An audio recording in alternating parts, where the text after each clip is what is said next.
오늘 이 밤에도 하나님의 말씀의 은혜가 우리 각자에게 충만하게 임하게 되기를 주의 이름으로 축복합니다. 오늘 본문 말씀을 통해서 우리가 살피고 싶은 것은 고넬료를 중심으로 해서 하나님의 말씀을 받는 올바른 자세에 대해서 한번 생각해 보도록 하겠습니다. 24절 말씀을 보면은 베드로와 또 베드로 일행은 욥바에서 출발한 날을 기준으로 해서 이튿날 가이사라에 도착을 했습니다. 이때 고넬료는 그의 친척과 친구들을 다 자기 집으로 불러 모아 기다리고 있었습니다. 어떻게 고넬료는 베드로가 가이사라에 도착했을 때, 욥바에서 가이사라에 도착했을 때 친척과 친구들을 다 모아 자기 집에서 기다릴 수 있었을까 하는 것이죠. 고넬료는 가는 날부터 계산해서 최대한 가장 빨리 올 수 있는 날부터 사모하는 마음으로 베드로를 기다린 겁니다. 지체하지 않을 거라고 생각을 했고, 성령님의 부르심, 성령님의 지시하심을 따라 베드로를 청했는데, 사실은 유대인들이 이방인이 청하는 그 자리에 오지 않는다는 것을 다 알고 있는 상황입니다. 그렇다면 믿음의 눈으로 보지 않으면 베드로가 온다는 것은 불가능한 일이란 말이죠. 근데 그 분위기가 그런 분위기인 줄 알았지만 성령께서 지시하셨기에, 하나님의 사자를 통해서, 천사를 통해서 지시하셨기에 빨리 온다라는 생각을 가지고 최대한 빨리 빠른 시간에 기준을 맞추어서 자기 친척과 친구들을 불러 모은 것입니다.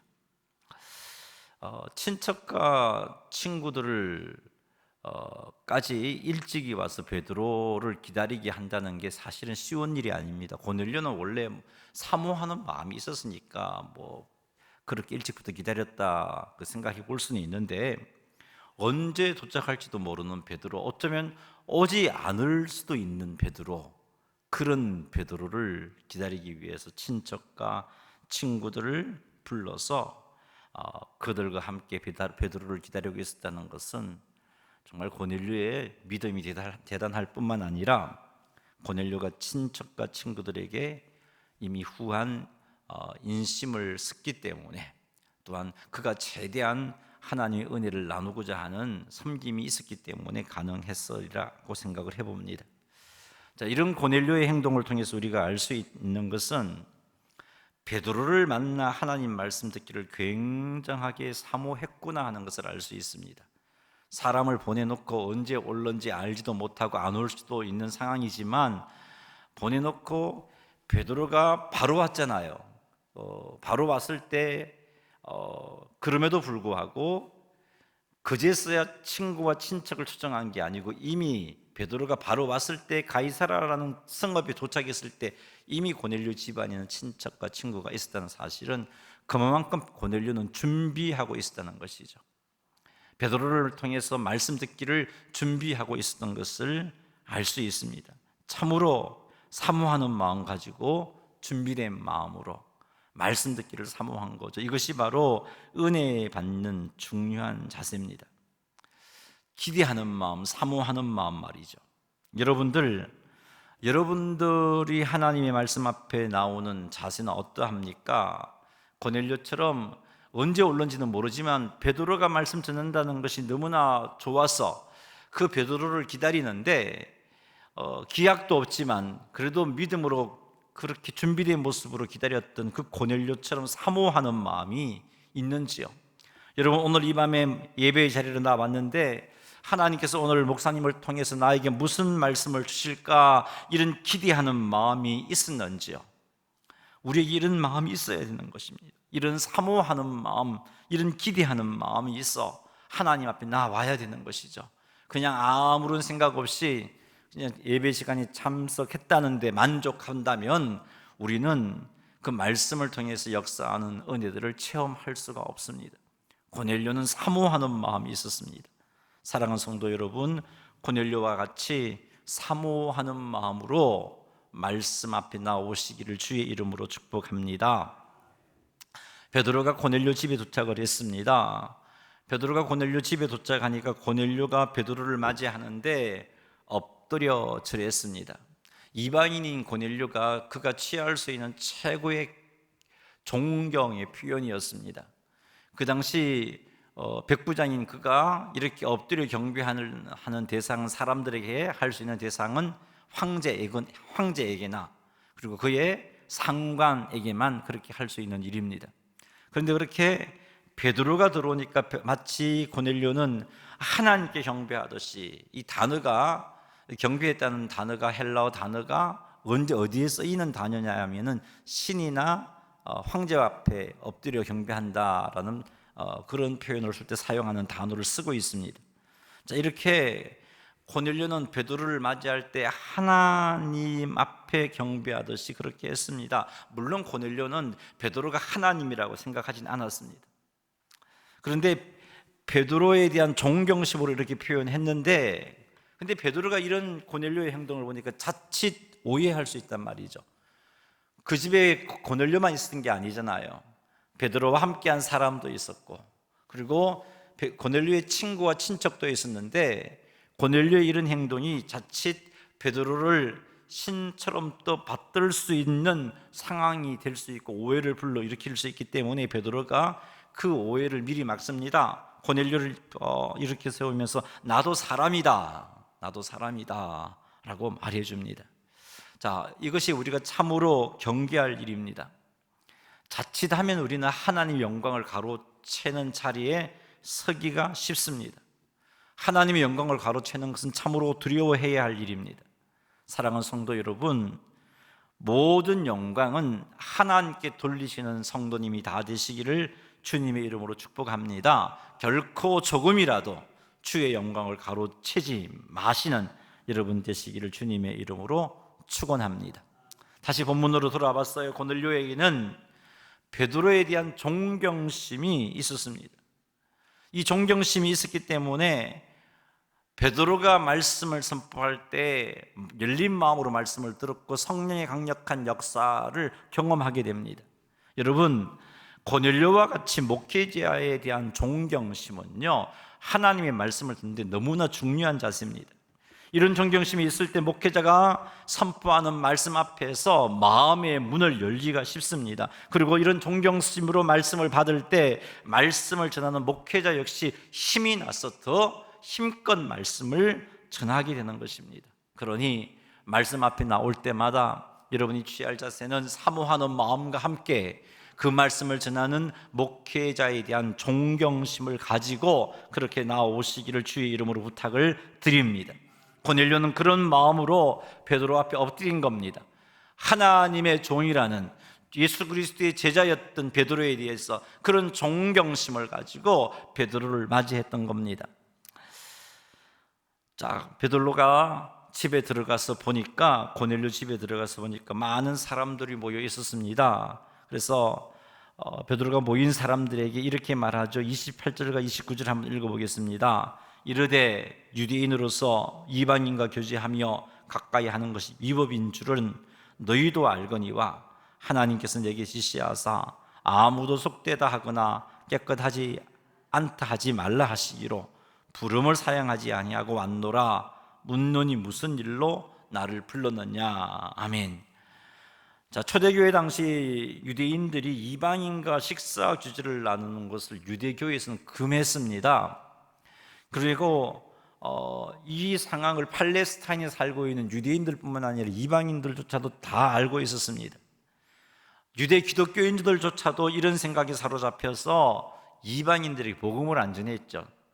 성령께서 역사하셔서 강제적으로 흩으시기 전까지만 유대인들에게만 복음을 전했던 모습을 사도들에게서 보게 됩니다.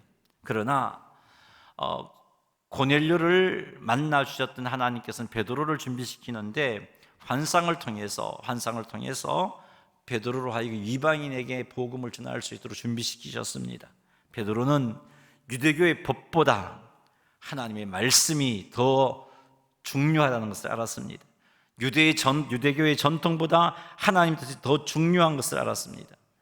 이 상황 가운데서 베드로는 그제서야 하나님께서 보여주신 환상의 의미를 분명히 알게 된 것이죠. 그래서 모인 무리들에게 하나님께서 내게 지시하사 아무도 속되다 하거나 깨끗하지 않다 하지 말라 하셨다라는 말을 전했던 겁니다. 그리고 이렇게 이방인들이 자기를 불렀지만 그 부름을 사양하지 않고 왔다라고 말하면서 하나님 말씀 앞에 전통이나 유대교의 법보다 그 말씀을 우선시하는 베드로의 자세를 보게 됩니다. 여러분, 이것이 말씀을 듣는 자의 참으로 중요한 자세입니다. 하나님 말씀에 대한 가치를 얼마나 두느냐가 우리에게 필요합니다. 우리는 하나님의 말씀을 최우선 순위에 두어야 말씀 앞에 올바르게 반응할 수 있습니다. 사람의 전통, 사람의 교훈, 사람의 결정보다 더 앞서는 것이 하나님의 말씀입니다. 하나님의 말씀은 영원한 진리이죠. 2000년 전에는 진리였는데 지금은 진리가 아닌 게 아닙니다. 여전히 진리입니다. 그러므로 우리는 영원한 진리 되신 하나님 말씀 앞에 항상 아멘 해야 되고 항상 순종해야 합니다. 세상이 많이 악해지다 보니까 2000년 전에는 죄였던 것이 지금은 죄가 아닌 것이 우리에게는 들어 있습니다. 이제 간통죄가 사라졌는데 성경은 여전히 그것이 죄라고 말씀하고 있습니다. 사람이 제 아무리 아니라 할지라도 진리 되신 하나님의 말씀이 죄라면 죄인 것이죠. 우리는 그 말씀 앞에 항상 아멘하는 태도를 가져야 됩니다. 우리는 항상 하나님 말씀 앞에서 진리 되신 영원한 진리라는 사실을 인정하고서 그 말씀 앞에 우리의 뜻을 내려놓고 우리의 고집도 내려놓는 자세가 필요합니다. 이것이 말씀을 받는 자의 참으로 중요한 자세입니다. 이것 없으면요, 말씀을 들어도 내가 판단하고, 그래서 내가 판단해서 순종할 건 순종하고 그냥 흘려버릴 건 흘려버리는 거죠. 그럼 말씀의 역사가 우리 가운데 일어날 수가 없습니다. 베드로는 지금 그의 말씀을 듣는 고넬료와 그의 친구, 친척들에게 하나님의 말씀의 가치를 지금 보여주고 있는 것입니다. 여러분, 몇 주 전에 제가 하나님을 경외함의 표현으로 이것을 가르쳐 드렸습니다.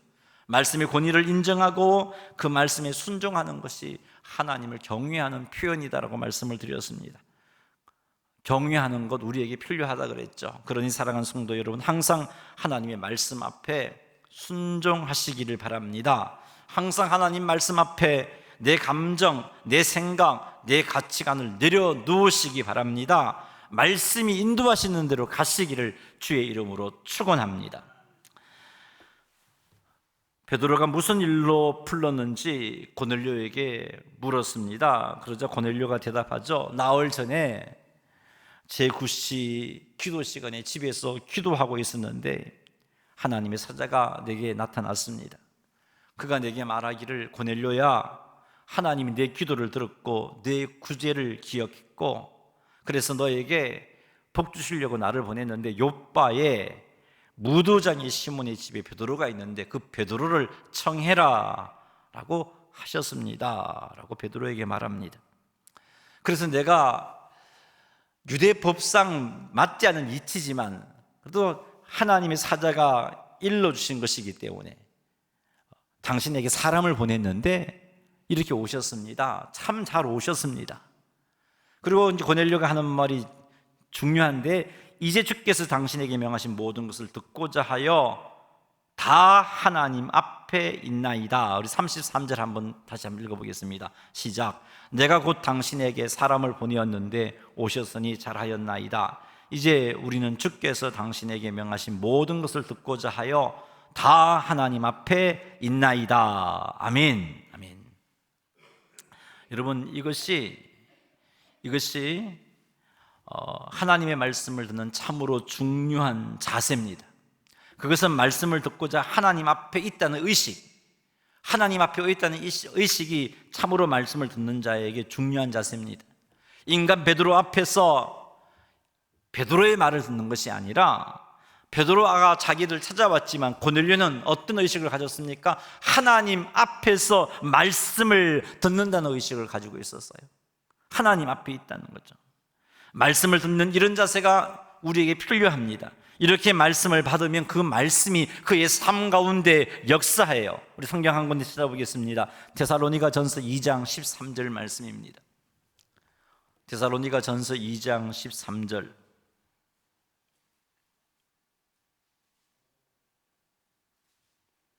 데살로니가 전서 2장 13절입니다.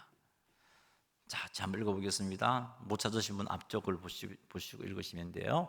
이러므로 우리가 하나님께 끊임없이 감사함은 너희가 우리에게 들은 바 하나님의 말씀을 받을 때에 사람의 말로 받지 아니하고 하나님의 말씀으로 받음이니 진실로 그러하도다. 이 말씀이 또한 너희 믿는 자 가운데에서 역사하느니라. 아멘. 데살로니가 교회 성도들은요, 베드로가 말씀을 전했는데 베드로의 말로 안 받았어요. 하나님의 말씀으로 받았어요. 그 말은 지금 고넬료와 똑같은 자세라는 거죠. 하나님 앞에서 말씀을 받는다는 의식을 가지고 말씀을 받았던 겁니다. 그랬기에 13절 표현처럼 말씀을 그렇게 받았기 때문에 이 말씀이 또한 너희 믿는 자 가운데서 역사하느니라 라고 말씀하고 있습니다. 데살로니가 교회 성도들은 말씀을 받을 때마다 이렇게 받았어요. 하나님의 말씀으로 받았어요. 하나님 앞에서 하나님의 말씀을 받는다는 의식이 있었어요. 그래서 그렇게 말씀을 받았기 때문에 데살로니가 교회 성도들은요, 거룩하고 옳고 흠이 없이 행했고, 바울이 이게 자랑이었어요. 어디를 가든지 바울은 이것을 자랑했어요. 데살로니가 교회가 얼마나 거룩하고 옳고 흠이 없이 행하는지 모른다고 그렇게 자랑할 수 있었던 것도 말씀을 이렇게 받았기 때문인 것입니다. 사랑하는 성도 여러분, 말씀을 받을 때 하나님 앞에서 말씀을 받는다는 의식이 있어야 돼요. 예배 자리에 나올 때 내가 하나님 앞에 나아간다는 의식이 있어야 되고, 내가 찬양을 드리고 내가 헌금을 드리고 내가 말씀을 들을 때 하나님 앞에서 헌금을 드리고 찬양을 드리고 말씀을 듣는다는 의식이 우리에게 있어야 되는 것입니다. 그런 의식이 없으니까 너무나 예배가 쉬운 거죠. 그런 의식이 없으니까 준비되지 못한 모습으로 예배의 자리로 나오는 겁니다. 그런 의식이 없으니까 하나님을 경외하는 모습이 없는 거예요. 그런 의식이 없으니까 말씀을 듣다가 시험 드는 거죠. 사랑하는 성도 여러분, 하나님 앞에서 내가 말씀을 듣는다는 의식을 꼭 가지시기를 주의 이름으로 축복합니다. 그리고 말씀 앞에 그런 마음으로 마음을 열고 들을 때 그 말씀이 여러분 가운데 역사합니다. 그 말씀이 여러분 가운데서 역사함으로 여러분들을 바르게 세우고, 그 말씀이 여러분 가운데 역사함으로 여러분들을 거룩한 주의 백성들로 세워 나가는 것입니다. 사랑하는 성도 여러분, 말씀을 정리하겠습니다. 말씀을 우리가 들을 때 참으로 중요한 자세는요, 사모하는 마음이라 그랬어요. 사모하는 마음이 있어야 돼요. 그래서 여러분 예배의 자리에 나올 때마다 좀 기대하고 사모하는 마음을 갖고 나오시기를 바랍니다. 그리고 말씀을 전하는 목회자에 대해서 존경심을 갖고 계셔야 돼요. 그러기 위해서는, 저를 존경하기 위해서는 여러분들이 저를 위해서 기도를 많이 해주시면 됩니다. 여러분들이 진심으로 기도를 많이 하면요, 저를 사랑하지 않을 수가 없고, 제가 행하는 모든 것이 좋아 보이지 않을 수가 없고, 그래서 존경하지 않을 수가 없어요. 기도를 많이 해주셔야 돼요. 기도하는 만큼 저에 대해서 마음을 열고 존경할 수가 있어요. 존경심을 가져야 돼요. 그리고 세 번째는요, 말씀의 권위를 인정하셔야 돼요. 말씀의 절대 권위를 인정하는 자세가 있어야 돼요. 들어보고 내가 판단해보고 지금 상황이 이게 아니야, 이러는 자세는 말씀 앞에 온전히 서는 자세가 아니에요. 그 말씀 앞에 내 생각, 내 감정, 내 계산, 내 자존심 다 내려놓는 자세가 필요한 것이죠. 그리고 마지막으로 하나님 앞에서 말씀을 듣는다는 의식을 꼭 갖추시기 바랍니다. 그래서 여러분들이 개인적으로 성경을 펼치고 말씀을 읽을 때도 이런 의식이 필요하고, 공예배 시간에 예배 자리에 나올 때도 이런 의식이 필요해요.